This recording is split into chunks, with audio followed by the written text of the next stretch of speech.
ನಮಸ್ಕಾರ, ನೀವು ನೋಡ್ತಿದ್ದೀರಾ ಸ್ಪೀಡ್ ನ್ಯೂಸ್ ಕನ್ನಡ. ನಾನು ಪ್ರಿಯಾ ಸೋಮೇಶ್. ಇವತ್ತಿನ ವಿಶೇಷ ಕಾರ್ಯಕ್ರಮಕ್ಕೆ ಎಲ್ಲರಿಗೂ ಸ್ವಾಗತ.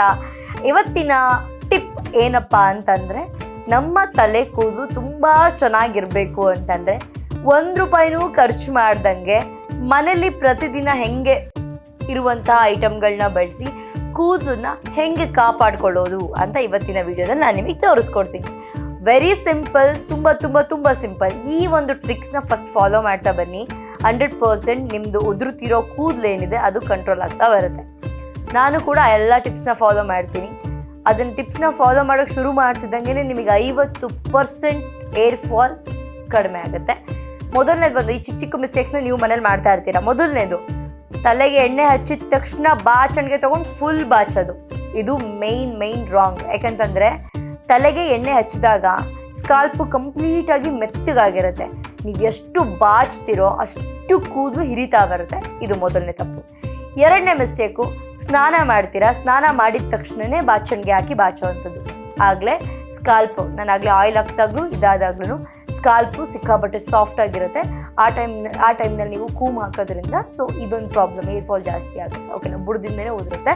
ಅದ್ರ ಜೊತೆಗೆ ಸ್ನಾನ ಮಾಡ್ಕೊಂಡು ಬಂದಿದ ತಕ್ಷಣ ಕೆಲವರು ಟವಲ್ ತೊಗೊಂಡು ಪಟ ಅಂತ ಬಡಿತಾರೆ. ಯಾಕೆ ಬಡಿತಾರೆ ನನಗೆ ಇವತ್ತಿನವರೆಗೂ ಗೊತ್ತಾಗಿಲ್ಲ. ಅದು ಒಣಗೋದಕ್ಕೆ ಅಂತ ಒಂದಷ್ಟು ಜನ ಹೇಳ್ತಾರೆ. ಆ ಥರ ಈಗಿನ ನಮ್ಮ ಫುಡ್ಡು, ಪೊಲ್ಯೂಷನ್ ಇದನ್ನೆಲ್ಲ ನೋಡಿದ್ರೆ ತಲೆ ಬುಡದಲ್ಲಿ ಒಂದು ಸ್ವಲ್ಪದ್ರಲ್ಲಿರುತ್ತೆ. ಹಿಂಗಂದ್ರೆ ಸಾಕು, ಬುಡದ ಸಮೇತ ಕಿತ್ಕೊಂಡ್ಬರುತ್ತೆ ಕೂದಲು. ಮುಂಚೆ ಎಲ್ಲ ಸ್ಟ್ರಾಂಗ್ ಫುಡ್ಡು, ಗಾಳಿ, ನೀರು, ಫುಡ್ ಎಲ್ಲ ಚೆನ್ನಾಗಿರೋದ್ರಿಂದ ಎಷ್ಟು ಬಡಿದ್ರೂ ಕೂಡ ಹೇಳ್ಬೋದು. ಆವಾಗಿನ ಕಾಲದಲ್ಲೆಲ್ಲ ಬಡಿತಿರ್ಲಿಲ್ವ ಮೇಡಮ್? ಆವಾಗಿನ ಕಾಲಕ್ಕೂ ಇವಾಗಿನ ಕಾಲಕ್ಕೂ ತುಂಬ ಬಿಡುತ್ತೆ.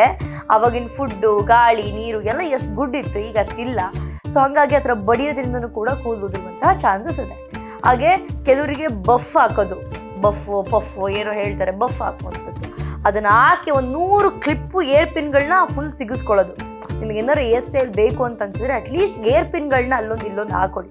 ಅದನ್ನು ಬಿಟ್ಟು ಟಿಕ್ ಕ್ಲಿಪ್ಪು, ಈ ಚಟ್ಕ ಪಟ್ಕ ಅನ್ನೋ ಕ್ಲಿಪ್ಗಳು ರಾಶಿ ತಲೆ ತುಂಬ ಹಾಕೊಳ್ಳೋದು. ಆ ಕ್ಲಿಪ್ಪಿಂದ ಕೂದಲು ಅಲ್ಲೇ ಕಟ್ಟಾಗುವಂತಹ ಚಾನ್ಸಸ್. ನೀವು ಒಂದು ವಾರ ಬಫ್ ಹಾಕಿ, ಒಂದು ವಾರ ಆದಮೇಲೆ ಬಫ್ ಹಾಕ್ಬೇಡಿ. ಕೂದಲು ಎಷ್ಟು ಪುಡಿ ಕೂದಲು ಮುಂದೆ ಬರುತ್ತೆ ನೋಡಿ. ಅದು ಪುಡಿ ಕೂದಲಲ್ಲ, ನೀವು ಮಾಡ್ಕೊಂಡಿರ್ತದೆ ಪುಡಿ. ಇದು ಮಿಸ್ಟೇಕ್ಸ್ನ ಮಾಡಬಾರ್ದು. ಅದ್ರ ಜೊತೆಗೆ ನೀವು ಸ್ನಾನ ಮಾಡ್ಕೊಂಡು ಬಂದಾಗ ಅಥವಾ ಎಣ್ಣೆ ಹಚ್ಚೋಕ್ಕಿಂತ ಮುಂಚೆ ಅಥವಾ ಸ್ನಾನಕ್ಕೆ ಹೋಗೋಕ್ಕಿಂತ ಮುಂಚೆ ಒಂದ್ಸತಿ ನೀಟಾಗಿ ಕೂಮ್ ಮಾಡ್ಕೊಳ್ಳಿ. ಇದು ಮೇಯ್ನ್. ನೀಟಾಗಿ ಕೂಮ್ ಮಾಡಿಕೊಂಡು ಗಂಟೆಲ್ಲ ತಕ್ಕೊಂಡು ಎಣ್ಣೆ ಎಲ್ಲ ಅಪ್ಲೈ ಮಾಡಿ ಆ ನಂತರ ನೀವು ಹೇರ್ ವಾಶಿಗೆ ಓವರ್ ನೈಟ್ ಬಿಟ್ಟು ಹೇರ್ ವಾಶ್ ಮಾಡ್ಬೋದು. 3 hours ಆದಮೇಲೆ ಹೇರ್ ವಾಶ್ ಮಾಡ್ಬೋದು. ತುಂಬ ಜನಕ್ಕೆ ಆ ಥರ ಎಣ್ಣೆ ಹಚ್ಕೊಂಡ್ಬಿಡ್ತಾರೆ, 2 ನಿಮಿಷನೂ ಬಿಡಲ್ಲ ಹೇರ್ ವಾಶ್ ಅಂತ. ಬಾಳಿಗೆ ಎಣ್ಣೆನೇ ಹಚ್ಕೊಳ್ಬಾರ್ದು, ಎಣ್ಣೆ ವೇಸ್ಟ್. ಸುಮ್ಮನೆ ಕೈಯೆಲ್ಲ ನೋವು ಬಂದಿರುತ್ತೆ ಎಣ್ಣೆ ಹಚ್ಕೊಂಡು. ಅಟ್ಲೀಸ್ಟ್ ಓವರ್ ನೈಟ್ ಬಿಟ್ಬಿಡಿ, ತುಂಬ ಗುಡ್.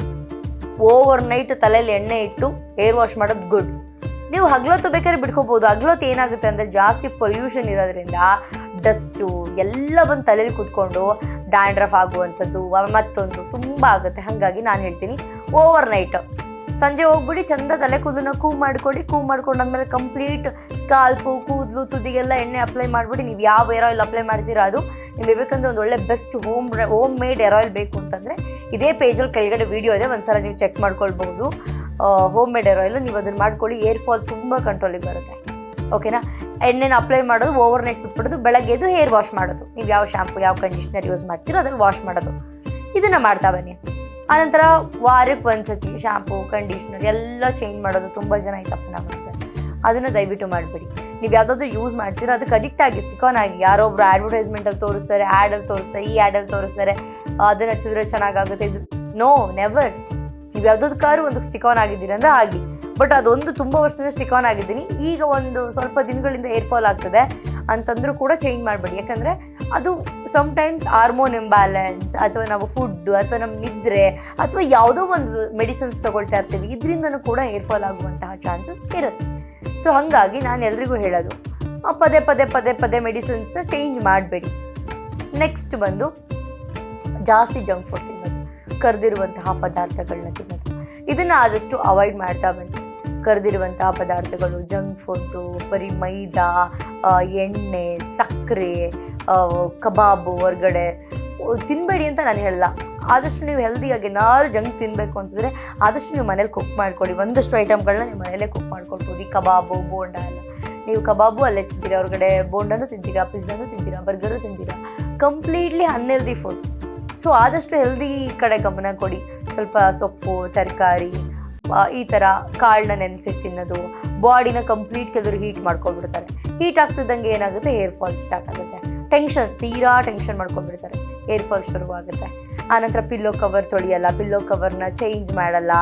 ವೀಕ್ಲಿ ಒನ್ಸ್, ಅದು ಹೇಳ್ತಿರೋದು ನಾನು ಆ್ಯಕ್ಚುಲಿ ಮ್ಯಾಕ್ಸಿಮಮ್ ನೀವು 3 to 4 ಡೇಸಿಗೆ ಪಿಲ್ಲೋ ಕವರ್ಸ್ ಚೇಂಜ್ ಮಾಡೋದು ತುಂಬ ಗುಡ್. ವೀಕ್ಲಿ ಒನ್ಸ್ ಪಿಲ್ಲೋ ಕವರ್ಸ್ನ ಚೇಂಜ್ ಮಾಡೋದಾಗಿರಬಹುದು. ಅದೆಲ್ಲ ನಿಮ್ಮ ಹೇರಿಗೆ ತುಂಬ ಚೆನ್ನಾಗಿ ಹೆಲ್ಪ್ ಮಾಡುತ್ತೆ, ತುಂಬ ಚೆನ್ನಾಗಿರುತ್ತೆ ಹೇರು. ಹೊರಗಡೆ ಎಲ್ಲಾದರೂ ಹೋಗ್ತಿದ್ದೀರಾ, ಸ್ಕೂಟಿಲಿ ಟ್ರಾವೆಲ್ ಮಾಡ್ತಿದ್ದೀರಾ ಅಂದಾಗ ಸ್ಕಾರ್ಫ್ ಕಟ್ಟೋದಾಗಿರಬಹುದು. ಆ ಥರ ಎಲ್ಲ ಮಾಡ್ತಾ ಬನ್ನಿ, ಆದಷ್ಟು ಮೇಂಟೈನ್ ಆಗುತ್ತೆ. ಅದ್ರ ಜೊತೆಗೆ ಮನೆ ಅಡುಗೆ ಊಟ ಮಾಡುವಂಥದ್ದು, ಜಾಸ್ತಿ ನೀರು ಕುಡಿಯುವಂಥದ್ದು. ತುಂಬ ಬಾಡಿ ಹೀಟ್ ಆಗ್ತಿದೆ ಅಂತ ಅನ್ನುವಾಗ ಒಂದು ಸ್ವಲ್ಪ ಕೊಕೊನೆಟ್ ವಾಟರ್, ಎಳ್ನೀರನ್ನ ಕುಡಿಯುವಂಥದ್ದು. ಈ ಸಬ್ಜಿ ಬೀಜನ ನೆನೆ ಹಾಕಿ, ಕಾಮಕಸ್ತೂರಿ ಬೀಜ ಅಂತ ಹೇಳ್ತಾರೆ, ಅದನ್ನು ಸ್ವಲ್ಪ ನೆನೆ ಹಾಕಿ ಆ ನೀರನ್ನ ಕುಡಿಯುವಂಥದ್ದು. ಬಾಡಿ ಸ್ವಲ್ಪ ತಂಪಾಗಿದೆ, ಆದಷ್ಟು ಕೂದಲು ಇರೋದು ಕೂಡ ಕಡಿಮೆ ಆಗುತ್ತೆ.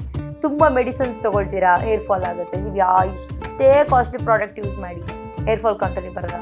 ಯಾಕೆ ಅಂತಂದರೆ ನೀವು ಆ ಮೆಡಿಸಿನ್ಸ್ ತೊಗೊಳ್ಳುವಾಗ ಬಾಡಿ ಸಿಕ್ಕಾಬಟ್ಟೆ ಹೀಟ್ ಆಗ್ತಾ ಇರುತ್ತೆ.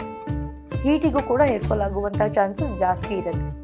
ಸೊ ನೀವು ಎಳ್ನೀರಾಗಿರ್ಬೋದು, ಕಾಮಕಸ್ತೂರಿ ಬೀಜ ಆಗಿರ್ಬೋದು, ಒಂದಷ್ಟು ತಂಪು ಮಾಡ್ಕೊಳ್ಳೋಕ್ಕೆ ಚಿಕನನ್ನು ಅವಾಯ್ಡ್ ಮಾಡೋದಾಗಿರ್ಬೋದು, ಹೆಸರು ಕಾಳನ್ನ ನೆನೆ ಇಟ್ಟು ತಿನ್ನೋದಾಗಿರ್ಬೋದು, ಇದನ್ನು ಮಾಡ್ತಾ ಬನ್ನಿ. 100% ನಿಮ್ಮ ಬಾಡಿ ಟೆಂಪ್ರೇಚರ್ ಕೂಡ ಕರೆಕ್ಟಾಗಿದ್ದರೆ ನಿಮ್ಮ ಸ್ಕಿನ್ನು ಹೇರು ಕೂಡ ಚೆನ್ನಾಗಿರುತ್ತೆ. ಇದಿಷ್ಟು ಬೇಸಿಕ್, ₹1 ಖರ್ಚಿಲ್ದಂಗೆ ಸಿಂಪಲ್ ಟಿಪ್ಸ್ ನೋಡಿ ಇದಿಷ್ಟನ್ನು ಫಾಲೋ ಮಾಡ್ತಾ ಬನ್ನಿ. 100% ನಿಮಗೆ 50% ಕೂದಲು ಉದುರೋದಿಲ್ಲ. ಆಮೇಲೆ ತಲೆ ಕೂದಲಿಗೆ ಬಾಚುಣಿಗೆ ಪರ ಮಾಡೋದಕ್ಕಿಂತ ಫಸ್ಟು ನಿಮ್ಮ ಕೈ ಬೆರಳಿದೆಯಲ್ಲ ನೋಡಿ, ಈ ಥರ ಕ್ಲೀನಾಗಿ ಫಸ್ಟು ನಿಮ್ಮ ಕೈ ಬೆರಳಿಂದ ಸಿಕ್ಕನಾಗಿ ತಗೊಳ್ಳಿ. ತೆಗ್ದಾದ್ಮೇಲೆ ಆನಂತರ ನೀವು ಕೂಮಾಕಿ ಬಾಚಿ. ಫಸ್ಟೇ ಕೂಮಾಕಿ ಬಾಚಬೇಡಿ, ಈ ತಪ್ಪನ್ನ ಮಾಡಬೇಡಿ. ಇದಿಷ್ಟನ್ನ ಮಾಡಿ 100% ನಿಮಗೆ 50% ಹೇರ್ ಫಾಲ್ ಕಂಟ್ರೋಲಿಗೆ ಬರುತ್ತೆ ಅಂತ ಹೇಳ್ತೀನಿ. ಓಕೆ, ನಿಮಗೆ skin care, hair care videos ಎಲ್ಲನೂ ಕೂಡ ಇದೇ ಪೇಜಲ್ಲಿದೆ, ಒಂದ್ಸಲ ನೀವು ಚೆಕ್ ಮಾಡ್ಕೊಳ್ಳಿ ಅಂತ ಹೇಳ್ತಾ ಇದಾಗಿತ್ತು ಇವತ್ತಿನ ವಿಶೇಷ. ಇನ್ನೊಂದು ಎಪಿಸೋಡಲ್ಲಿ ಇನ್ನೊಂದು ಟಿಪ್ಸ್ ಜೊತೆಗೆ ಸಿಗ್ತೀನಿ. ನಮಸ್ಕಾರ.